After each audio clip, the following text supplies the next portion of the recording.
Gaurava Angajan Ramanathan. Honorable Chairman, thank you for giving me the opportunity to submit my thoughts on the proposed new constitution.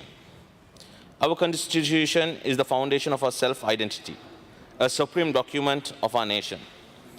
We have 3 different such constitutions into practice during the past 60 years since independence, yet it is unfortunate that we have not been able to come to a consensus on the constitution that could be acceptable to everybody as the foundation of the Sri Lankan nation. The first constitution, the Salisbury Constitution, was primarily a document drafted by the colonial rulers, Lord Salisbury, of course in consultation with the elected representatives. As a result of the recommendation of the Salisbury Constitution, we were able to establish the first parliament for the first time. However, the constitution lasted for 25 years from 1947 to 1972 without much controversy.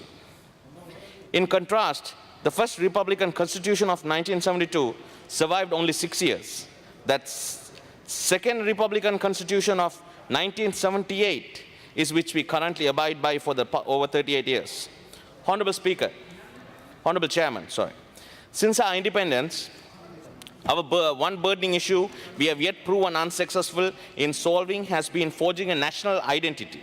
Since 1948, ethnic and religious disharmony had increased, insurrections and civil wars ensued, and most communities still live in suspicion of each other. Hence, discussions are still on various issues of our constitution: power devolvement, executive presidency, electoral reforms, and many more. The concept of devolution of power was firstly brought by former Prime Minister S.W.R.D. Bandaranayake in the 1920s. Though other political leaders were not agreeable for it, he emphasized the importance of samashti. Again in 1947, he stated that the devolution of power should be decentralized as an administration mechanism. Following that, His Excellency former President Jayawardena came to power when the Tamil Eelam cause was agitated. The district councils were established with the intention of getting remedy for it.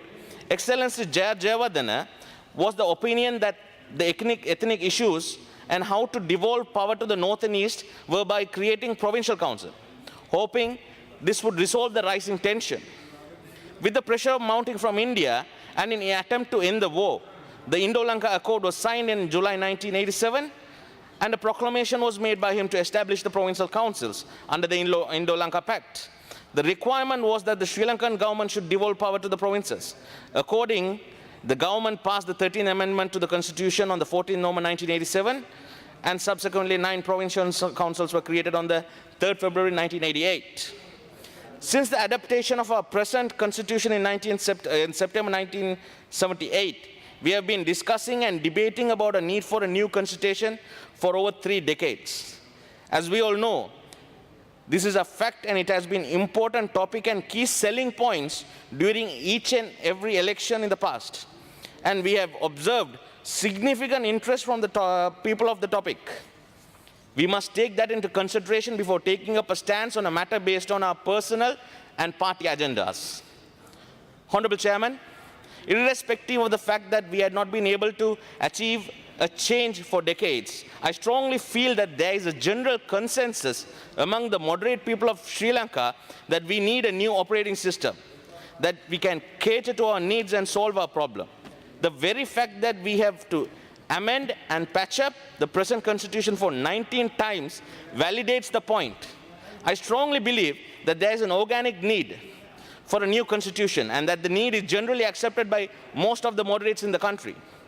Though most of us agree on the need for a change, we must also accept that the change we have in minds is definitely not the same. The need for the hour and the challenge for us today is finding a solution that every citizen in the country can agree and accept. The formulation of the new constitution must become a precedent for our nation. While it's preparing the new constitution, multi-ethnic countries such as Sri Lanka will only succeed by accommodating cultural, ethnic, and religious identities. Countries such as South Africa and India are prime examples of this fact. A good example being the secular nature of the constitution of India. Therefore, the next constitution in Sri Lanka must include the sentiments of all populations having issued the same identity card and the same birth certificate. And the only method by which the goal may be materialized is if the general public themselves are a platform to actively participate in the formulation of the constitution. A constitution drafted with a future vision, justifiable on ethical, moral, and practical grounds, will last long and can regulate the behavior of those entrusted with power by the people. The new constitution will help the executive government and the judiciary to avoid unnecessary confusion and conflict in performing their roles. Further, meaningful power sharing and strengthened human rights is critical for rebuilding the political structure of the country. The new constitution will fulfill the needs to ensure good governance, rule of law, the dignity of every citizen, the national unity and the meaningful reconciliation. The supremacy of the constitution and the sovereignty of the people must be embedded in its provisions. Honorable Chairman, thus it is evident that since the last constitution, we have evolved as humans, and there are different equations into play right now. With that, our long debated issues on the existing constituent liberty of our people is at stake unless some meaningful steps taken to present a new constitution, providing for a system of checks and balances between the legislature, the executive, and the judiciary, thereby asserting the independence of the judiciary in Sri Lanka. Necessity for a new constitution arises here to abolish the drawbacks encountered in the present constitution. The proposed new constitution should strongly reflect the aspirations of the people of Sri Lanka. In the process of devolving a new constitution, focus should be creating harmony and progress as a country with strong governance structure and procedures. Without ensuring equal opportunities to all, we will never achieve resolving internal conflicts and misunderstandings.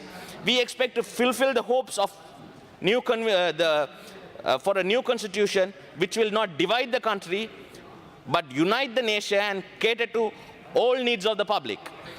The current government, which came into power with the January 8 revolution, repealed the 18th and both with the 19th amendment to the constitution, has been able to strengthen parliament further.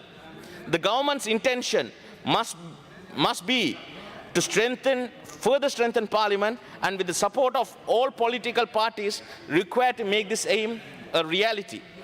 We urge the Prime Minister and members of the steering committee to ensure the draft constitutional proposals are put before the Constitutional Assembly within the next 3 months at least, and are also made available to the public in sufficient time to voice their opinions, concerns, and bring about more transparency to this process. I also urge all representatives of the people in Parliament, both in government and the opposition, to consider the proposals positively and as a starting point for discussion in the best interest of all people of this country, and work together to develop the solution. With equal importance, I would like to strongly urge the government and the steering committee to take the stance, views, opinions of the parties who are opposing the interim report as well. This segment includes the prominent clergies, joint opposition, civil society activists, social media activists, academics. It is critically important to note that these opposing segments represent the views and opinions of substantial percentage of the people of Sri Lanka, and that no new constitution will become a solution but another problem if a solution is pushed down their throats against their will. We must learn from our mistakes and past experiences. The best example I can cite here is the 13th Amendment, which was passed under pressure, in my opinion. If we force a solution without taking the realities into consideration, we are bound to end up with a bigger trap than we are right now in. We get to measure twice, but cut only once. I acknowledge the task of drafting a new constitution is not as easy as, given the multi-ethnic religious constituencies of the island nation. However, as public representatives, we should start a dialogue with our people. We must start educating them on the good and the bad without having any hidden agendas, and importantly, we must gather their feedbacks. I believe that educating the people of the need, encouraging healthy debates on interim reports as that we have received would enable and empower the moderate people of the country to make an informed decision of the new constitution. The process made to be more transparent and it requires more direct engagement of people from all the ways of lives. We cannot shout out the opposing views, shut out the opposing views. Expect the end product to be a solution that can be accepted and embraced by everyone to bring the nation together. That would be a wishful thinking. Honorable Chairman, as a member of the Parliament from Jaffna district, I have many questions from the people of my district. And as a nationalist MP, I have many more questions from the people of the country as a whole. At Sri Lanka Freedom Party, we have taken up a clear stance on the interim report of the steering committee.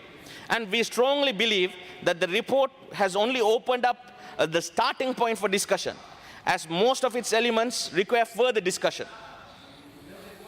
My careful analysis of the 8 presentations made by the honorable members of the steering committee made this point clearer, as the members have more or less taken up highly diverse positions on the report. I would also like to mention here that this interim report, which is set to reflect the policy and formulations related to discussions that took place between the steering committee members, appear to have gained only little consensus. However, I believe we must continue this journey with an open mind on the proceedings and expect a positive outcome for the country and the people of this country. The long debate about how the national anthem should be played in these government functions clearly made us understand that one simple point: how some words in the name of law can alienate a group of people and force them to not buy into the concept of one nation. But it all changed when our national anthem was played in both languages at the 2015 Independence Day function. This simple gesture brought those alienated groups back together, which again proves the point that we people are all the same. We are all one group, but just do not understand each other because of our languages. However, if we are to pay respect to our nation and sing our national anthem, we are so doing by the respect in our own languages. This shows again that these words, if not correctly chosen to be... You have 2 minutes more. Please give me another 2 more minutes. This shows that these words, if not correctly chosen to be placed in the Constitution correctly, could lead to many more generations being ruined. At this juncture, I would like to thank His Excellency and the Honorable Prime Minister to have enabled us to rethink of reconciliation positively and create a suitable environment around this. I was a provincial council member, have come from a provincial government, and now a member of the esteemed Parliament who understand the practicalities of working in both the tiers of the government. We accept that power devolution to the provinces is essential, but it has to be clearly defined. There is already a general notion of the provincial system is not working or not clearly understood by the people. The time wasted between power struggles between the center and the provinces are very clear on many occasions of the past. Devolutions of power amongst a number of levels of the government should be specific with clear definitions, could save a lot of time and money. We are in agreement with the concept and may be further discussed and conclude with the short concurrent list. We agree that the subjects required for ensuring sovereignty, territorial integrity, and economic integrity may be allocated to the central government, but the government has to extensively discuss and prepare it. The call for the second assembly has been coming from all sides as a point of convergence and mechanism to understand and ease the practicalities between them. And our party is also in agreement, but of the opinion that it's more appropriate to adapt a process of selecting members to the secondary assembly through parliamentary and provincial council elections. The 19th Amendment to the Constitution lowered the powers of the Executive President and enabled the Steering Committee of the Constitutional Assembly to bring the discussions to a new constitution to this forum. Abolishing the Executive Presidency totally will be detrimental for the future and stability of this country. We are for ensuring every citizen's voice is heard, whether it is a majority or the minority, enabling them to have a say in the selection of their president by vote. The members of the Parliament of the SLFP joined the government for the attainment of the political objective of having the proposal for the change of electoral system. His Excellency the President Maithripala Sirisena acknowledged the changing of electoral systems as a primary requirement in the election manifesto. Forming a national policy and standards very essential aspect in power devolving. Firstly, we need to know where we are heading and how are we going to go where we are heading. Similar to a business plan which ensures the success of businesses, that will ensure the living standards of our citizens. Consecutive governments are set visions, but sector-wise, we need a detailed plan, a policy and a standards which are going to follow. It is very crucial. It's crucial to avoid disparity among provinces in education, health, or even standard of living. I believe each and every citizen of this country should be able to get the same standards in education, health, or anything. Honorable Speaker, Honorable Chairman, I would like to summarize in conclusion. The time is now opportune for the people of Sri Lanka to collectively construct a third republic constitution for our motherland, safeguarding the democracy that Sri Lanka has gained over the years. There should be more open discussions, urgent requirements for the weekly briefing by the Constituent Assembly, spokesperson on the progress, and a joint consensus should be formed for a better Sri Lanka to create a future.